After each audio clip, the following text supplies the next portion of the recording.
Bonjour à tous et merci de nous suivre ce matin. C'est la revue de la presse camerounaise et ouvrons notre périple de ce jour par le quotidien Le Jour qui nous amène à Olembe et nous explique pourquoi les chauffeurs de camions ont paralysé la circulation. Ils protestaient contre la taxe de plus de 5 000 francs CFA imposée aux transporteurs. L'information ce matin était retrouvée au complet en parcourant la page 3. Effet de mode en petite une, quand porter les lunettes devient risqué. Abories sans prescription médicale, mais comme accessoire de beauté, elles peuvent devenir néfastes pour la vue, nous renseigne le journal. Et puis partenariat, la Guinée équatoriale sollicite l'expertise de Camtel. Le quotidien Mutation ce matin parle d'eau potable à Marois, l'espoir coule de source, nous renseigne le journal. Sur instruction du chef de l'État, le ministre de l'Eau et de l'Énergie a lancé hier le projet d'alimentation de cette ville. Le château d'eau et les 5 forages attendus sous 36 mois vont doubler la capacité de production actuelle. L'information ce matin est à retrouver en page 7. En petite une, Cameroun, à l'heure des villes intelligentes, c'est à retrouver en page 5. Et puis, coopération française à retrouver en page 3, 100 start-up bientôt financées. Le quotidien Vert Émergence qui parle de crise anglophone à sa page de présentation nous renseigne que plus de 3600 déplacés ont été enregistrés en juillet 2023. Entretien routier 2023, l'évaluation de Ganou Djoumessi nous a présenté et puis pas mal, 4 morts lors de l'attaque d'un site. Le quotidien de l'économie, pas de la coopération avec le Cameroun et nous renseigne que la Corée du Sud ajuste ses priorités. Le pays a pris de nouveaux engagements au cours d'une conférence qui a réuni les hauts représentants de 54 pays africains à Busan du 12 au 15 septembre dernier. Alamine Ousmane, ministre de l'économie, de la planification et de l'aménagement du territoire, représentait le Cameroun aux travaux. L'information ce matin est à retrouver en page 3. À la grande une du bi-hebdomadaire, le financier d'Afrique ce matin, on parle de régulation bancaire. Retrouvons les 7 fautes du limogeage du directeur général de la Banque des PME.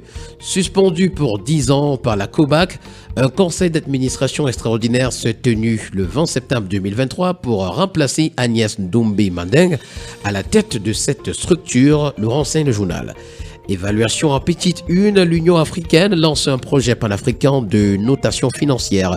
Et puis distinction, la Caisse nationale de prévoyance sociale obtient 4 prix de bonne pratique sur l'archivage. Ce matin, le journal Le Drapeau parle d'économie et nous renseigne que Samuel Foyou lance la 8e banque camerounaise. Africa Golden Bank, fondée par le milliardaire Samuel Foyou, vient d'obtenir son agrément pour opérer sur le marché camerounais. Elle devient ainsi la 19e banque en activité dans le pays et la 8e appartenant à un Camerounais. L'information ce matin est à retrouver en page 2. Le journal politique Saint-Kiosque ce matin a choisi pour sa part de donner la parole à Serge Espoir Matomba, transformé en débat, les revendications des enseignants sur les droits est une honte. Le premier secrétaire du PURS ne mâche pas ses mots en soutien aux seigneurs de la craie et appelle le gouvernement au respect des droits des enseignants camerounais. Ce matin, à la grande une du quotidien national bilingue Cameroun Tribune, on parle de la Coupe du Cameroun 2023. Ça promet des étincelles, nous renseigne le journal. Le dimanche 24 septembre prochain à Yaoundé, Fofo Club de Baham sera opposé à PWD de Bamenda dans l'ultime rencontre de la compétition. Les deux équipes gonflées à bloc peaufinent avec sérénité leur préparation avant le clash. Cameroun Tribune a fait une incursion dans les états-majors et nous propose le résultat de son incursion ce matin des pages 28 à 29. Le premier news magazine camerounais des Fiertuels pour sa part ce matin parle d'agriculture et nous fait savoir que 12 entrepreneurs africains reçoivent le prix Pierre Castel.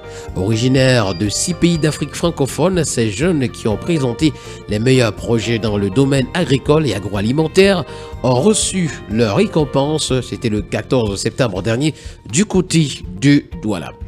À la grande une du bi-hebdomadaire, le Témoin en parle d'admissibilité de la police, retrouvant ses résultats de l'unanimité. Et puis, fonction publique camerounaise, le gouvernement ne veut plus recruter pour recruter. Le quotidien de la santé, Éco-Santé, ce matin parle du VIH-Sida et nous renseigne qu'on s'achemine vers l'élimination de la transmission mère-enfant. C'est l'objectif d'ailleurs du 3e Forum national sur l'élimination de la transmission mère-enfant du VIH et la prise en charge du VIH chez l'enfant et l'adolescent. La cérémonie d'ouverture s'est ouverte le 19 septembre 2023 à Yaoundé sous la présidence du ministre de la Santé publique, le docteur Manaouda Malachi, représentant le Premier ministre chef du gouvernement, Joseph John Gouté. On parle également ce matin dans les colonnes du quotidien Éco-Santé du paludisme. Retrouvons les cas en baisse dans l'Adamawa. Et puis, cancer de la bouche, le thé vert combat les cellules des tumeurs, nous renseigne le quotidien de la santé. À la grande une du quotidien L'Info à chaud, on a trop souffert OTS, 14 ans sans salaire. L'information ce matin est à retrouver au complet en parcourant la page 3. Statut de l'artiste camerounais en petite une, un forum annoncé le mois prochain. Collectivité territoriale décentralisée, retrouvons l'intégralité du décret sur les attributions des secrétaires généraux, lutte contre le commerce illicite. 2,2070 litres de formol saisis par la douane. Ces informations ainsi que bien d'autres, vous les retrouverez ce matin en parcourant les colonnes du quotidien L'Info à chaud. La Tribune d'Afrique en kiosque ce matin revient avec l'affaire Congelcam et nous fait des révélations inédites.